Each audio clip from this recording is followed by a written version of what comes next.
Welcome to our Sayali fashion designer channel आणि मी आहे सायली। तर तुम्हा सर्वांचं आपल्या आजच्या नवीन अशा छानशा व्हिडिओमध्ये मी मनापासून स्वागत करते। तर बघा मग आज मी तुम्हाला बाहीची डिझाइन सांगणार आहे। बऱ्याचदा आपल्याला बाहीवर डिझाइन कशी बनवावी हे समजतच नाही। लेटेस्ट ट्रेंडिंग ब्लाउजला खूप सुंदर असं लुक यावं अशा पॅटर्नची डिझाइन बनवायची असते, पण प्रश्नही पडतो की ती ब्लाउजला सूट होईल का, ब्लाउज छान दिसेल का, साडी छान दिसेल का।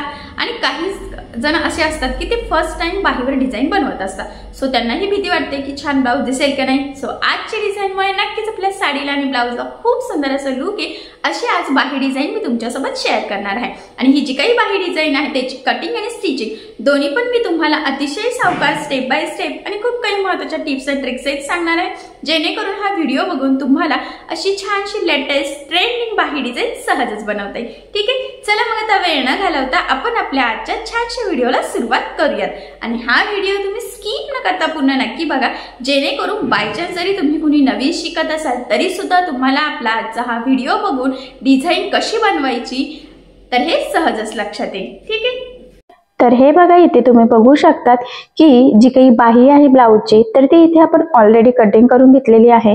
आणि ब्लाउज पीस सुद्धा ऍक्च्युली खूप सुंदर आहे, असा बांधणी टाईपचा।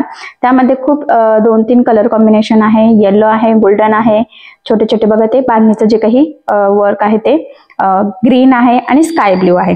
तर बघा मग इथे आपण ऑलरेडी अस्तर आणि मेन फॅब्रिक असं दोन्ही बाहींची कटिंग करून घेतलेली आहे।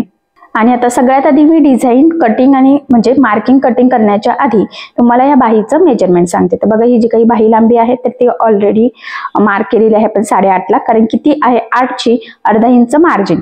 आणि त्यानंतर बाहीची जी काही घडी आहे तर ते छातीच्या 4थ्या भागावर डिपेंड असते। तर 34 साईजची ही बाही आहे, त्याच्या कटिंगचा व्हिडिओ ऑलरेडी मी आधी टाकलेला आहे। तर ते किती होतं 8.5 आणि 1 इंच कमी होत असतं, तर असं किती झालं मग इथे 7.5। आणि बाही बऱ्यापैकी मोठी आहे त्यामुळे याची जी काही कॅप हाईट आहे तर ती आपण 3 इंच घेतलेली आहे। आणि अशा पद्धतीने मापे टाकून इथे आपण अस्तर आणि मेन फॅब्रिक असं दोन्हींची बाही कटिंग करून घेतलेली आहे। आता आपल्याला या बाहीवर डिझाइन बनवायला सुरुवात करायची आहे। तर बघा सगळ्यात आधी आता ह्या दोन बाह्या ज्या आहेत ना तर त्या मी 2 वेगवेगळ्या साईडला ठेवून घेते, म्हणजे आपलं कन्फ्युजन ही व्हायला नको। आणि सगळ्यात महत्त्वाचं म्हणजे बऱ्याचदा बाहीचं अस्तर मेन फॅब्रिक जोडताना किंवा डिझाइन बनवताना दोन्हीही स्लीव्ज आपल्या एकाच साईडचे होण्याचे चान्सेस असतात। सो तसं होऊ नये त्यासाठी आपल्याला त्या 2 वेगवेगळ्या साईडला आधीच ठेवून घ्यायचे असतात, म्हणजे आपले डिझाइन असो किंवा नुसतं अस्तर जोडणं असो काहीही ते 2 वेगवेगळ्या साईडनी रेडी व्हावं यासाठी। तर बघा इथून आता मी खालून 1 इंचाला मार्किंग केलेली आहे आणि त्यानंतर आता इथून या पद्धतीने आपल्याला शेप इथे ड्रॉ करायचा आहे। बघा तर जास्त काही मी इथे वरती घेतलेला नाही, फक्त 1 इंच घेतलेला आहे। तुम्हाला जर अजून घ्यायचा असेल तर तुम्ही घेऊ शकतात, काही प्रॉब्लेम नाही। ठीक आहे, तर बघा मग या पद्धतीने बाहीची मार्किंग केली। आता लगेचच आपण जी मार्किंग केलेली आहे एक्झॅक्टली त्यावरच इथे कटिंग करून घेतली। आणि बघा दोन्ही पण स्लीव्हची आपण सोबतच इथे कटिंग केलेली आहे। आता आपल्याला काय करायचं आहे, या दोन्ही पण स्लीव्ज 2 वेगवेगळ्या साईडला ठेवून घ्यायच्या आहेत। तर बघा मग सगळ्यात आधी अस्तरची बाही एकीकडच्या साईडला आणि दुसऱ्या साईडला ठेवून घेतली। त्यानंतर त्यावर सेम त्याच पद्धतीने आपल्याला जी काही आपली मेन फॅब्रिक म्हणजे ब्लाउज पीसची बाही आहे तर ती सुद्धा एकीकडच्या साईडला आणि दुसऱ्या साईडला ठेवून घ्यायची। आता एक बाही मी साईडला ठेवते आणि एक स्टिच करायला सुरुवात करूया।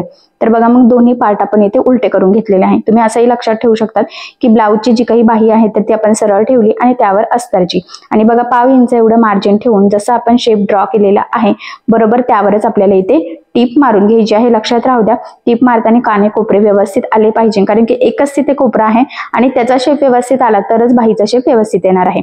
त्यानंतर खालचं एक्स्ट्राचं जे काही मेन फॅब्रिक आहे म्हणजे ब्लाउज पीसचा एक्स्ट्राचा कपडा तर तो इथे आपण कटिंग करून घेऊयात बघा ह्या पद्धतीने। आणि त्यानंतर इथे द्यायचे आहे आपल्याला छोटे छोटे कट्स, जेणेकरून ज्यावेळेस आपण ही बाही सरळ करू तर ती प्रॉपर अशी फोल्ड व्हावी यासाठी। आणि बघा मग मी इथे सरळ करून घेतली, कानेकोपरे व्यवस्थित बाहेर काढले आणि सगळ्यात आधी आता आपल्याला खालच्या साईडला द्यायची आहे इथे दाबटीप। तर बघा मग इथे दाबटीप देताना काळजी घ्यायची आहे की जो काही आपला अस्तरचा कपडा आहे तर तो खालचा तर तो वरती दिसणार नाही, जेणेकरून आपली बाहीची फिनिशिंग बिघडायला नको. फिनिशिंग साठीची ही खूपच महत्वाची टीप आहे. तर बघा मग इथे प्रॉपर फिनिशिंग सहित आपण दाब टीप देऊन घेतलेली आहे, तुम्ही इथे बघू शकता.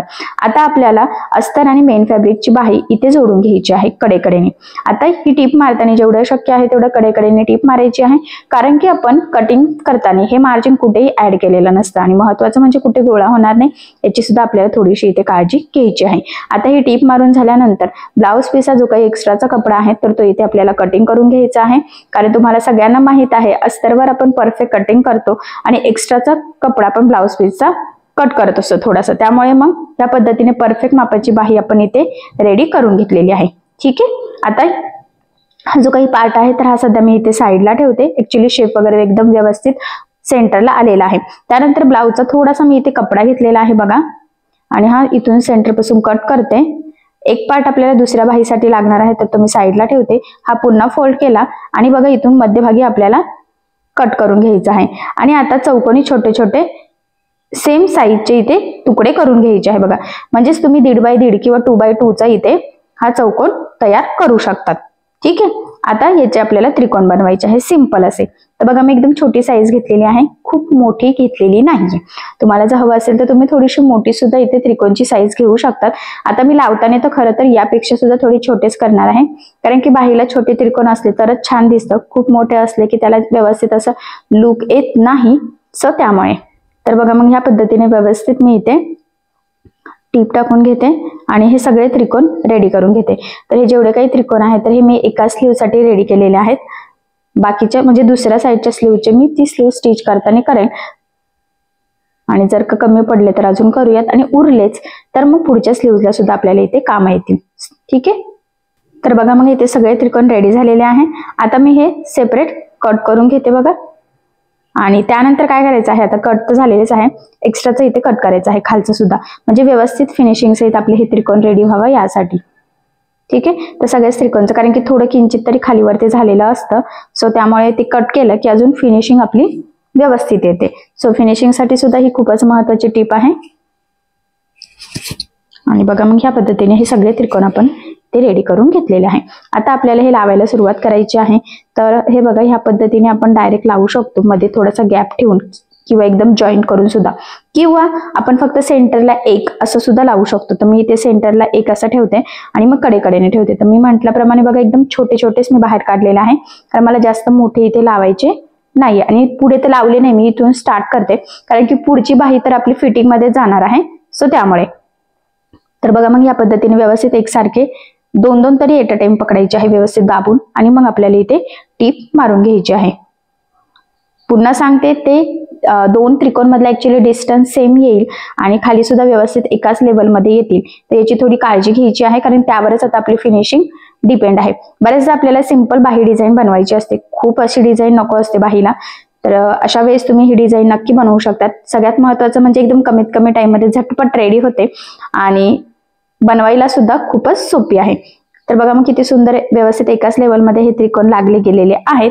आणि त्यानंतर इथे आपल्याला एक लेस यूज करायची आहे.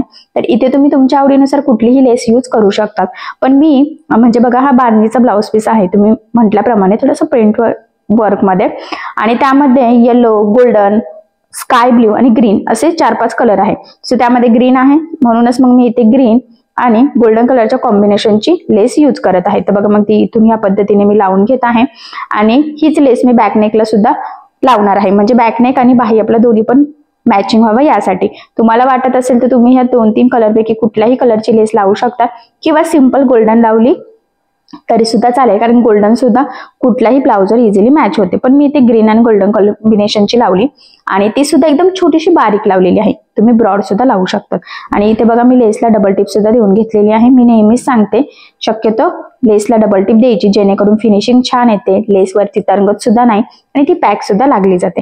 तर अशा पद्धतीने प्रॉपर फिनिशिंग सहित बघा मग आपण ही बाही इथे रेडी केली आहे. घातल्यानंतर ती खूप सुंदर सुद्धा दिसणार आहे. बरोबर तो पार्ट आपला सेंटरला येणार आहे. सो बघा मग फायनली, कारण की कोपऱ्यापर्यंत सुद्धा बाही आपल्याला फार आवडत असते पण आपल्याला समजत नाही.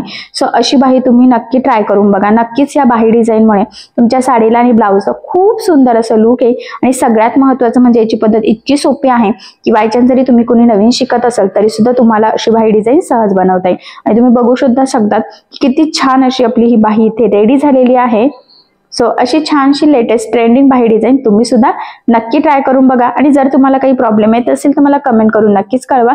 मी तुमच्या प्रश्नाची उत्तर देण्याचा नक्कीच प्रयत्न करेन. ठीक आहे. आणि बघा बाही घातल्यानंतर या पद्धतीने दिसणार आहे त्याचं लुक. मी मध्ये थोडासा पेपर टाकला म्हणजे तुमच्या लक्षात यावं त्याचं लुक कसं येईल यासाठी. तर तुम्हाला आपला आजचा व्हिडिओ कसा वाटला हे मला कमेंट करून नक्कीच कळवा. मी तुम्हाला आज संपूर्ण कटिंग स्टिचिंग दोन्ही पण अतिशय सावकाश स्टेप बाय स्टेप आणि खूप काही महत्त्वाच्या टिप्स अँड ट्रिक्स एक सांगितलेला आहे जेणेकरून हा व्हिडिओ बघून तुम्हाला हे असं सहज स्टिच करता येईल. ठीक आहे. आणि जर तुम्हाला काही प्रॉब्लेम येत असेल तर मला कमेंट करून नक्कीच कळवा. तर तुम्हाला आपला आजचा व्हिडिओ आवडला असेल व्हिडिओला लाईक करायला विसरू नका. आणि जर तुम्ही आपल्या चॅनलवर नवीन असाल आणि अजून सबस्क्राईब केलेलं नसेल तर सबस्क्राईब नक्की करा. आणि ज्यावेळेस तुम्ही सबस्क्राईब करा त्यावेळेस त्यासमोरील बेल आयकॉन ही नक्की प्रेस करा. त्यामुळे काय होईल जेव्हा मी नवीन व्हिडिओज टाकेल त्याचं नोटिफिकेशन तुम्हाला तुमच्या मोबाईलवर येईल. जेणेकरून जर तुम्ही सबस्क्राईब केलेलं असेल तर नवीन टाकलेला व्हिडिओ तुम्हाला लगेच मिळेल. तुम्हाला तो खूप शोधावा सुद्धा लागणार नाही. ठीक आहे. चला मग आता आपण आपला आजचा व्हिडिओ इथेच थांबूयात आणि भेटूया पुन्हा नवीन अशा छानशा व्हिडिओमध्ये. तोपर्यंत टेक केअर, काळजी घ्या. आणि आपला आजचा व्हिडिओ शेवटपर्यंत पूर्ण बघितल्याबद्दल thank you so much. Bye bye.